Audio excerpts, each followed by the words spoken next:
ముందు శ్మశానం, వెనక రైల్వే స్టేషన్, మధ్యలో టెంపుల్.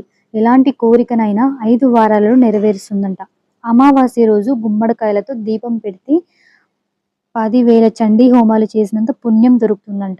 ఎక్కడా లేని విధంగా 108 రకాలతో అభిషేకం చేస్తారంట. ముడుపులుగా కట్టిన గంటల శబ్దాలు అమ్మవారి చెవికి చేరి కోరిన కోరికలు 5 వారాల్లో తీరుస్తుందంట. అమావాస్య రోజు హైదరాబాద్లో ఎంతో మంది జనాలు వచ్చి వాళ్ళ కోరికలను చెప్పుకునే చోటే మన ఫలక్నామా కాళీమాత టెంపుల్. హలో అందరికీ, welcome back to my channel cute కన్నీ. మనమైతే ఈరోజు కాళీమాత టెంపుల్కి అయితే వచ్చేసాం. మీరు ఈ టెంపుల్కి వెళ్ళాలి అనుకుంటే ఎంఎంటీఎస్ ట్రైన్స్ని ప్రిఫర్ చేయండి బెటర్.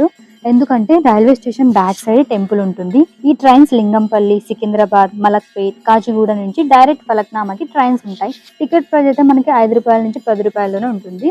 మార్నింగ్ 3:55 అంటే అరౌండ్ 4కి ఫస్ట్ ట్రైన్ లింగంపల్లి నుంచి స్టార్ట్ అయ్యి వయా సికింద్రాబాద్, కాచిగూడ, ఫైనలీ ఫలక్నామాకి అయితే రీచ్ అవుతాం.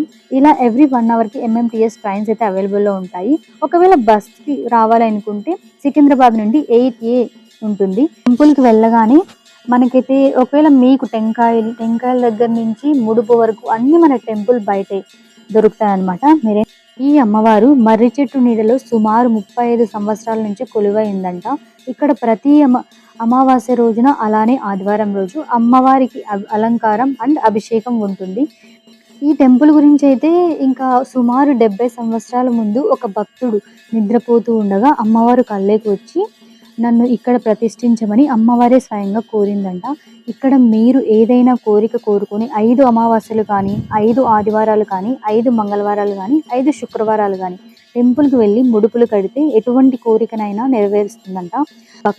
భక్తుల నమ్మకం. అమ్మవారి పక్కనే అంటే లెఫ్ట్ సైడ్లో ఎల్లమ్మ తల్లి ఉంటుంది. అమ్మవారిని దర్శించుకొని ఇంకా ప్రదక్షిణలు చేస్తే మనకి టెంపుల్ వెనక చాలా ముడుపులు కనిపిస్తాయి. కొన్ని లక్షల ముడుపులు కనిపిస్తాయి.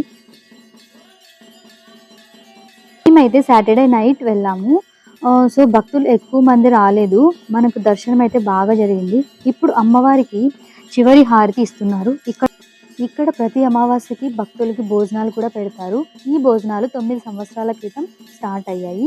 ముందు 50,000 రూపాయలతో స్టార్ట్ చేసి ఇప్పుడు సుమారు 20,000 మందికి పైగా అన్నదానం చేయడం మనం చూస్తూ ఉంటాం. ఇక్కడ ఆషాఢ మాసంలో బోనాలు కూడా జరుగుతూ ఉంటాయంట. లాల్ దర్వాజా బోనాలు. ఇప్పుడే ఇలా ఉందంటే ఇంకా బోనాల టైంలో ఇంకా జనాల రష్ మీకు వదిలేస్తున్నా. చాలా మంది వస్తారని అనుకుంటున్నా. ముందు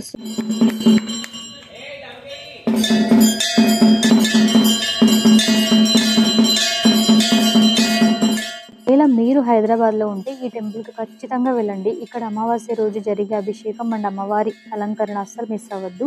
ట్రైన్ ఫెసిలిటీ ఉన్న వాళ్ళు 5 to 10 minutes టెంపుల్కి అయితే రీచ్ అవ్వచ్చు. నేను వెళ్ళింది అయితే సాటర్డే. నెక్స్ట్ ఎప్పుడైనా వెళ్తే అమావాస్య రోజు వెళ్ళాలనుకుంటున్నా. ఎందుకంటే అమావాస్య రోజు ఇక్కడ అమ్మవారికి అలంకరణ చాలా బాగుంటుంది. చాలామందికి కోరికలు నెరవేరాయి అని చెప్తూ ఉంటారు. లైవ్ ఎగ్జాంపుల్ నాకే. ఎందుకంటే నేను ఈ టెంపుల్కి వెళ్ళిన తర్వాత నా మనసులో ఉన్న కోరిక ఒకటి నెరవేరింది. సో అప్పటి నుంచి నేను కూడా చాలాసార్లు వెళ్తున్నా. ఇప్పటికే చాలాసార్లు వెళ్ళానమాట. నిజంగా చాలా పవర్ఫుల్. ఇలా ఇక్కడ అమ్మవారికి పసుపు కుంకుమలతో అభిషేకం చేసి ఆ పసుపు కుంకుమల్ని వచ్చిన భక్తులకు బొట్టుగా పెడతారు. ఈ వీడియో ఎండ్ వరకు చూసినందుకు థ్యాంక్ యూ సో మచ్.